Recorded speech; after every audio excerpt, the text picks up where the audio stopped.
home alone. April 17 po. He was home alone. On April 18, he was found on the floor by his daughter. So nag-overnight po siya on the floor. On April 20, this was recorded in the hospital. Nakakap yung Kuya Giselle. Okay lang si Kuya Giselle, kasi malata mo ba? I'll be out in Monday, most likely. Most likely.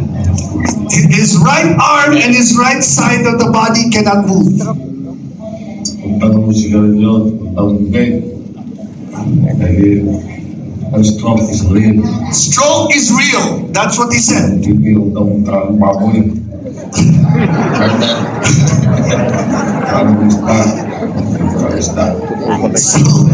So what he said was, stroke is real. Stop smoking, stop vaping, and stop eating pork.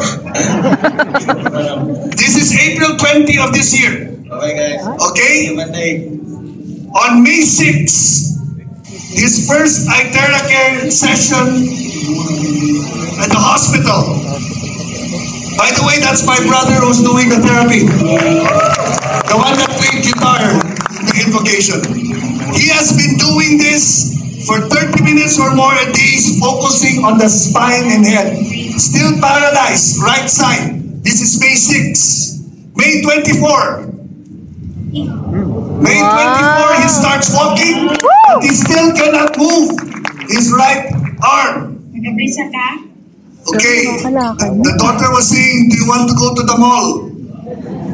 This is May 24. Remember, the stroke happened April 17. On May 27, he starts walking on his own. Wow!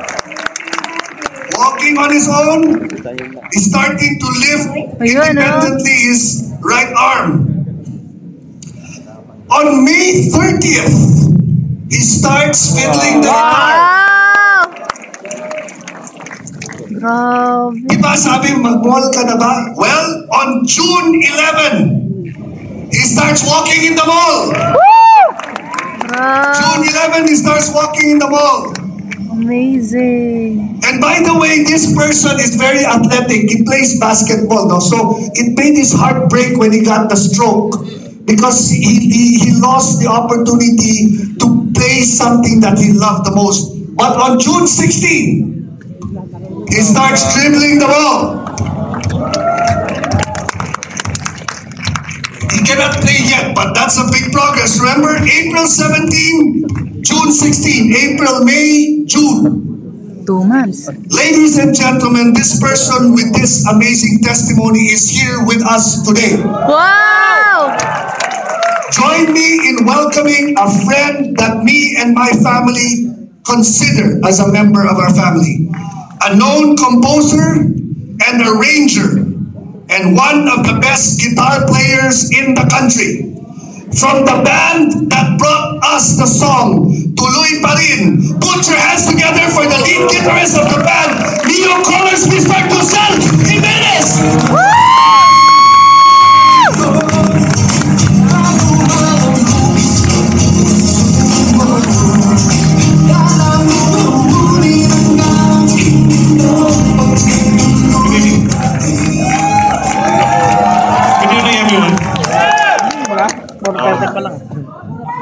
Again, I am Giselle Jimenez, and I have been using the Iteracare device for over 3 months now.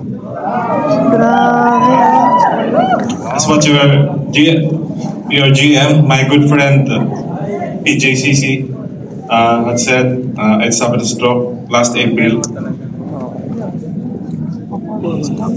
And I was able to get back on my feet again, start to walk after less than a month of therapy using Iteracare. Actually, I like to tell you this story now. My first goal coming from the hospital as I went home was only to be able to go to the bathroom, just by myself. That was my first goal. And I was able to do that. And I was really happy. and I have been able to play dribble the basketball again. So it really feels good to be able to do that. Things you love the most. I was able to strum the guitar again. Wow. Yeah. I'm slowly getting back at it, really. And even now I can do some basic household chores by myself. Yes. I can cook a bit,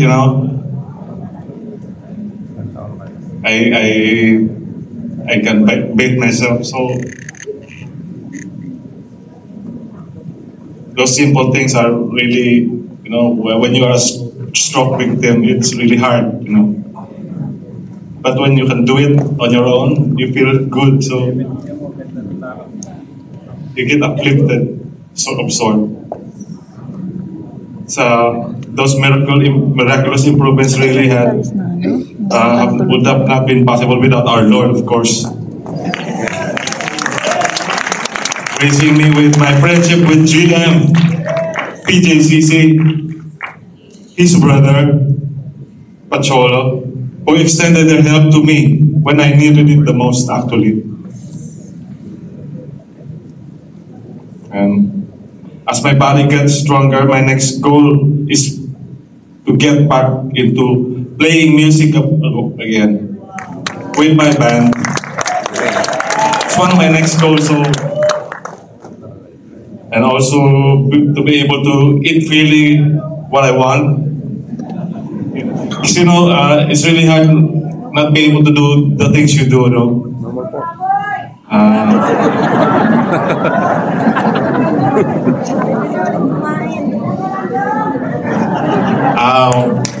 Kasi I like to tell you, I have gout, so it's really hard not to be able to eat some foods. So, Filipino food is really great.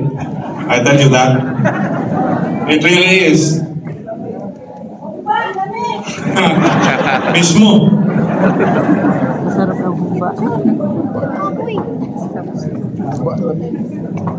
Coming from my family, my family, like my mom is Kapampangan. She really cooks very well, when I was a kid. So, yeah.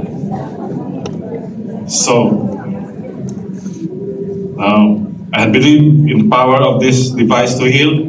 And right now, people may wonder, I just had a stroke 4 months ago, but I was able to fly back again to Manila and join you all here today and share my story as a living testimony to the health benefits of this miraculous device. Thank you very much. Good evening.